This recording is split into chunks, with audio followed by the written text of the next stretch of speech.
మావోయిస్టుల ఎదురుదాడులతో ఇక్కడి గిరిజనులు హడలిపోతున్నారు.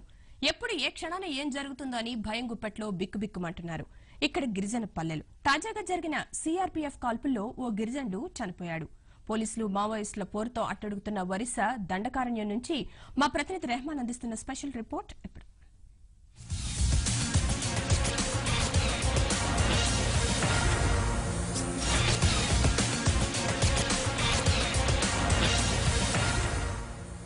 ఒరిస్సా రాష్ట్రంలోని నయాఘర్, దస్పల్ పోలీస్ ఠాణాలు, ట్రైనింగ్ క్యాంపులపై మావోయిస్టులు దాడి చేసి భారీగా తుపాకులు ఎత్తికెళ్లిన తరువాత గంజాం, గజపతి నయాఘర్ జిల్లాల్లో కూంబింగ్ జరుగుతోంది.